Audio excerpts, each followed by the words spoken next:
Só que o nosso contexto, por exemplo, de quando a gente começou, era 2 pessoas que não tinha quase nada.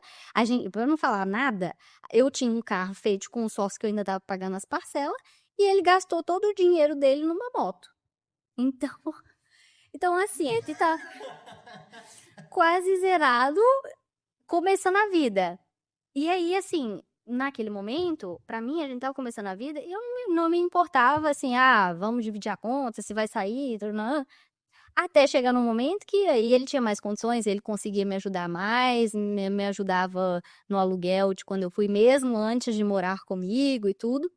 E aí é o processo que a gente às vezes tem que saber respeitar, porque, depois que tá tudo bem, você surfar na onda é lindo, mas tá lá de fora, se você tá começando e não tem nada, Difícil. é difícil. E aí ele estava até falando isso outro dia, que assim, ele falou assim: "Ah, eu acredito que a gente conhece a pessoa que a gente vai viver o resto da vida antes de conquistar muita coisa na vida, porque depois que conquistou, você sempre vai ficar pensando assim: "Ah, será que essa pessoa tá comigo?". E a gente começou sem nada. Então, pra mim, dividir a conta, não dividir, não era isso que ia fazer nosso relacionamento ir pra frente ou não. Eu acho que tudo depende de um contexto, cada um sabe da sua realidade. É, eu sou do que é a favor do homem pagar, mas tem realidades e realidades. E eu tenho certeza que pra ele foi muito duro, às vezes ter que dividir a conta, mas entender o contexto e principalmente ter uma pessoa parceira que você sabe que não tá fazendo aquilo pra esfregar na sua Sim. cara ou mostrar que eu tô posicionado. Não, é parceria, nós É, estamos meu filho ia me divertir tanto quanto ele, entendeu? E exatamente. eu sabia que se a gente, porque a gente morava longe, então quando a gente se encontrava, eu queria sair, queria ir num restaurante, não sei o quê. E se a gente fosse na frequência que eu gostaria, só um pagando, ia pesar muito por um lado. Então, assim, por que não se eu também quero aproveitar? Ou então a gente fica em casa. Só que começo de namoro, ficar em casa com os pais, a gente não quer.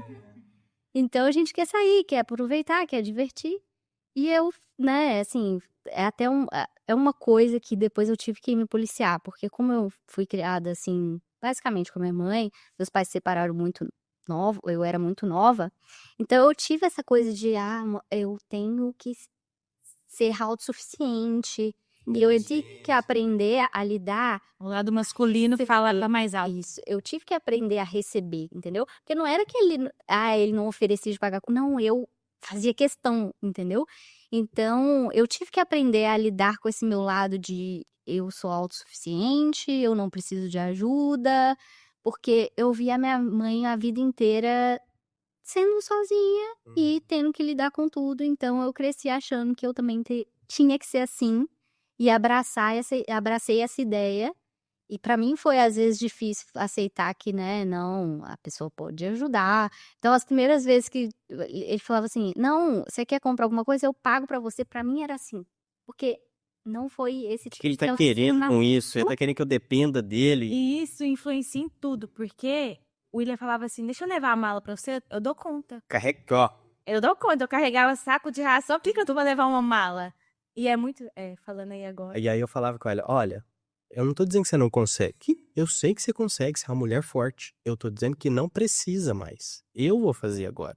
Deixa que eu carrego". Às vezes a gente ocupa um papel que não é da gente. Que não é nosso. E eu Hoje, tinha essa dificuldade. eu deixei muito claro pra ela, ela sofreu muito quando ela chegou aqui, eh, porque ela ficou meio perdida. Ela tinha a renda dela, tinha a individualidade dela, tinha a independência dela, e quando chegou aqui não tinha renda no início. Então ela ficou baseada nas premissas que ela tinha, ela estava perdida. Ela estava dependendo E a de Júlia é uma pessoa muito ativa, né, então eu imagino que ela gente, pra quem conhece essa linda donzela hoje, essa donzela, quando eu a conheci, ela acordava 4h30 da manhã, ia pra roça cortar capim pra dar gado, pra dar comida pra gado. Essa mulher aqui é porreta, vocês não têm noção. Mas eu não entendi o que, igual você falou, agora eu me perdi aqui. Do dinheiro. Quando a gente casa, o dinheiro é dos 2. Eu não tinha essa visão. E mesmo eu sabendo que a minha mãe e meu pai viviam isso, eram os 2 juntos, eu não conseguia falar assim: "O dinheiro é do William", eu não tinha coragem de pedir nada. Porque eu falo assim: ele tá trabalhando, o dinheiro é dele, eu não tenho direito de pedir nada. Até a gente mudar isso e entender é muito difícil. Porque você também tá fazendo o seu papel. Se você trabalha fora ou cuida da casa, de qualquer forma você tem o seu papel. E desde que tenha sido acordado por ambos, eu acho que nenhum tem direito de reclamar depois. Se, porque às vezes eu vejo as pessoas falando assim, mas o fulano, meu marido ou minha esposa não quer saber de trabalhar, fica reclamando na internet. Eu falei, primeiro, não adianta reclamar na internet. Vai conversar. 2, casou errado, meu irmão. E é isso. Porque Aí é o choque de realidade na lata, hein? Pô, casou errado, irmão. Vamos começar de novo? assim, não soube escolher, não é ouro. Podia, não, era pra ter conversado isso. Namoro é feito pra terminar. Ou em casamento, ou você nunca mais será. É isso. E de alguma forma ele tem que terminar. Aí a pessoa vai reclamar na internet, porque meu parceiro não quer saber de nada, nananã. Porque eu não acho justo eu estar trabalhando muito, a pessoa tá em casa e não fazendo nada, e aí depois eu ter que dividir meu patrimônio com essa pessoa e não sei o quê. Assim, então vocês não conversaram. É uma falta de maturidade muito grande de conhecer um ao outro. Porque se eles chegaram num acordo que, fulano vai ficar em casa e o outro vai trabalhar, então esse que vai trabalhar tem que ter consciência que o dinheiro não é só dele e que a pessoa precisa sobreviver e viver de alguma forma e é de ambos. E aí se depois do casamento, casei, e aí depois a mulher mudou, o marido mudou e não sei o quê, então precisa ter um realinhamento e falar assim, eu não aceito isso. Ou a gente muda, ou a gente tem que fazer alguma coisa. Alguma coisa tem que acontecer. Esse choque é muito difícil. Eu percebo isso.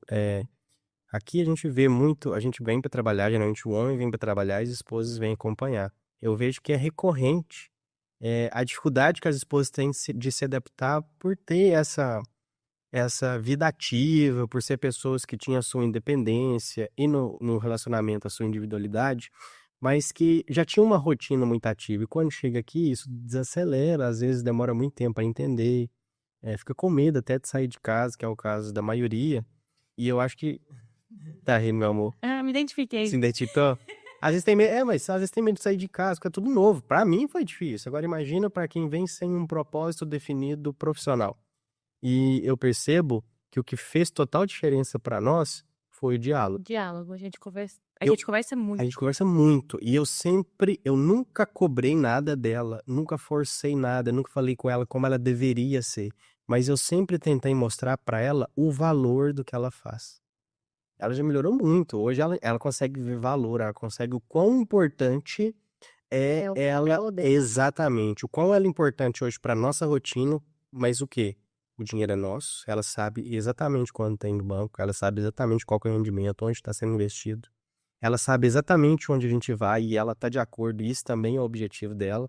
Então, a partir do momento que eu mostrei para ela o valor, não o preço, mas o valor do trabalho dela para o nosso objetivo, e é uma coisa que eu não conseguiria fazer se fosse o contrário. Eu não teria problema nenhum, por exemplo, se eu ficasse desempregado e ela precisasse segurar as pontas por um período. Porque no final das contas, eu também acredito, e eu fui criado dessa forma, eu acredito muito nisso, que a responsabilidade de proteger e prover é do homem. Então, eu vou fazer isso. Mas eu tenho certeza... Mas isso não impede de, em algum momento... Exatamente. Eu tenho certeza que se acontecer alguma coisa e isso por um período curto precisar acontecer, ela vai segurar a bronca e eu não vou conseguir dar conta das coisas que ela dá conta. E hoje ela consegue ver mais valor nisso. Então, a dica que eu dou para as pessoas que estão nessa mudança é isso. Ajuda o seu parceiro, seja o seu esposo, a sua esposa, a encontrar valor no que ela tem feito, no que ele tem feito, pro objetivo do casal, que é muito importante. E volta em tudo que a gente já falou até agora. É importante ter os objetivos definidos, o papel de cada um definido e o que realmente cada um vai entregar e vai acontecer. Relação ao trabalho. Hoje ela já consegue a renda dela, já tem independência, ela já vai onde ela quer, ela já tem mais liberdade, ela tem individualidade dela. Mas ela sabe que ela não precisa.